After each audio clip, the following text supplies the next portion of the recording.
அனாமிகாவுக்கும் விஜய்க்கும் வந்து வாழ்க்கை நல்லா இருக்கணும் அப்படின்னு சொல்லிட்டு முளைப்பாறை கட்ட சொல்கிறாங்க.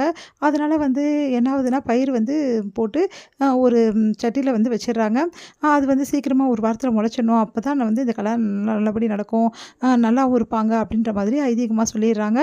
அதனால் எல்லாருமே சந்தோஷமாக வந்து அதை விளைவிக்கிறதுக்காக ஏற்பாடு பண்ணுறாங்க. இந்த சூழ்நிலையில் சித்ரா வந்து அதில் வந்து மருந்து தெளிச்சுட்டு அவங்கள வளர விடக்கூடாது அப்படின்னு சொல்லிட்டு பிளான் பண்ணிகிட்ருக்காங்க. அடுத்து வந்து எப்படியாவது வந்து விஜய் வாழ்க்கை நல்லா இருக்கணும் அப்படின்னு சொல்லிட்டு மகா வந்து யோசிக்கிறாங்க. என்ன பண்ணுறதுன்னு தெரியாமல் மகா வந்து சட்டியை திறந்து பார்க்குறாங்க. அப்போ பார்த்தா சரியாகவே முளைக்கல. ரொம்ப மனசு கஷ்டப்படுறாங்க. அதேமாதிரி விஜயும் திறந்து பார்த்துட்டு கண்டுபிடிச்சிட்டாரு. இந்த மாதிரி இருக்கே அப்படின்னு சொல்லிட்டு மனசு கஷ்டப்படுறாரு. என்ன பண்ணுறதுன்னு தெரியாமல் வந்து மனசு கஷ்டப்பட்டு உட்காந்துருக்காங்க. மகா அப்போ வந்து அவங்க அம்மா வந்து எதுவாக இருந்தாலும் நான் பார்த்துக்கிறேன் அப்படின்னு சொல்கிறாங்க. மறுநாள் எல்லாருமே வந்து பார்க்குறாங்க. பார்த்தா வந்து அந்த சட்டி வந்து நல்லபடி வளர்ந்துருக்கு. அதை பார்த்து ரொம்ப சந்தோஷப்படுறாங்க எல்லாருமே. உடனே வந்து எப்படி இது வளர்ந்துருக்கும் ஒன்றும் புரியலையே அப்படின்னு சொல்லிட்டு விஜய் வந்து மகா கிட்ட கேட்குறாரு. மகா வந்து யோசிச்சுட்டு இருக்காங்க. அப்போ வந்து அங்கே வந்து என்ன பண்ணுறாங்க, கோடீஸ்வரி வந்து நடந்த விஷயத்த சொல்கிறாங்க. ஆமாம், நான் அதான்ப்பா மாற்றி வச்சேன், நீ நல்லா இருக்கணும்னு மகா வந்து நினைக்கிறா, அவளுக்காக தான் இதை பண்ணேன் அப்படின்னு ரொம்ப சந்தோஷமடைகிறார். 2 பேருமே வந்து தேங்க்ஸ் பண்ணுறாரு. இதெல்லாம் கேட்குற சூர்யாவும் என்ன பண்ணுறாரு, மகா வந்து பாராட்டுறாரு. அதே மாதிரி உங்கள் அம்மாவும் ரொம்ப நல்லவங்களாயிட்டாங்க அப்படின்னு மாதிரி சொல்லிட்டு இருக்கா. எங்கள் அம்மா எப்போவுமே நல்லவங்க தாங்க, ஆனால் ஒரு சில விஷயங்கள் இப்படி பண்ணுவாங்க, அதுதான் கொஞ்சம் கஷ்டமாக இருக்கும் அப்படின்ற மாதிரி சொல்லிட்டு இருக்காங்க வந்து மகா. அடுத்து வந்து எல்லாருமே ரொம்ப சந்தோஷமாக வந்து பத்திரிக்கை வந்து அடித்து எடுத்துகிட்டு வராங்க. சந்தோஷமாக வந்து 2 வீட்டுக்காரங்களும் 2 சம்மந்திக்காரங்களும் பேசிக்கிறாங்க. அப்போ வந்து மகா வந்து விளக்கேற்ற சொல்கிறாங்க.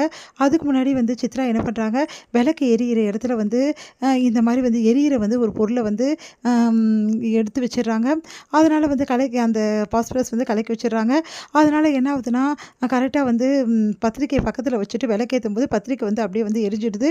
அதனால் எல்லாருமே மகா வந்து ஏன் இப்படிலாம் பார்த்து பண்ணக்கூடாதுன்னு சொல்லிட்டு இருக்காங்க.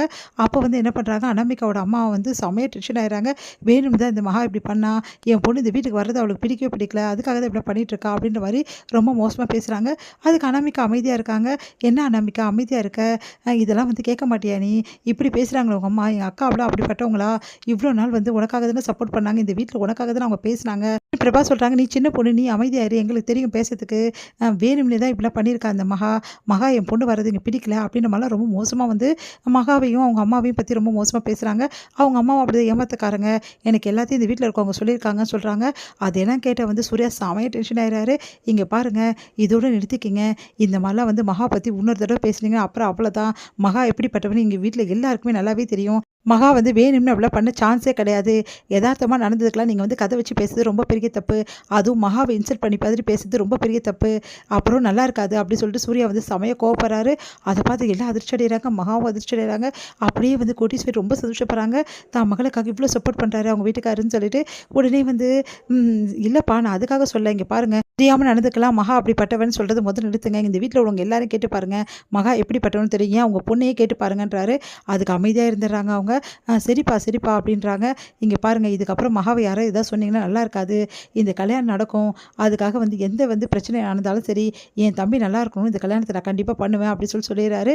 அதை கேட்டு வந்து சரின்னு சொல்லிட்டு எல்லாம் சமாதானம் ஆயிடுறாங்க. அப்போ மகா வந்து சூர்யாவே பார்க்குறாங்க. எல்லாரும் முன்னாடி விட்டு தராமல் வந்து எப்படி பேசியிருக்காரு பார் மாப்பிள்ளை, இப்படி பட்டவர் கிடைக்க நீ கொடுத்து வச்சிருக்கணும் மகா, இப்படிப்பட்ட புருஷன் யாருக்குமே கிடைக்க மாட்டாங்க அப்படின்னு சொல்லிட்டு அவங்க அம்மா சொல்கிறாங்க. அதை கேட்டு மகா ரொம்ப சந்தோஷப்படுறாங்க. அடுத்து வந்து மகா என்ன பண்ணுறாங்க, ரூமுக்கு போகிறாங்க. அப்போ சூர்யா வந்து யார்கிட்டயோ ரகசியமாக பேசிகிட்டு இருக்காரு. மகா வந்து மறைக்கிறாரு. அதை பார்த்து மகா ஒன்றும் புரியாமல் யோசிக்கிறாங்க.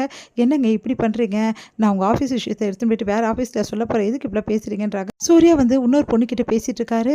ஆனால் அதை மறைக்கிறாரு. ஒன்றும் புரியாமல் மகா யோசிக்கிறாங்க. இதன் முடியும்.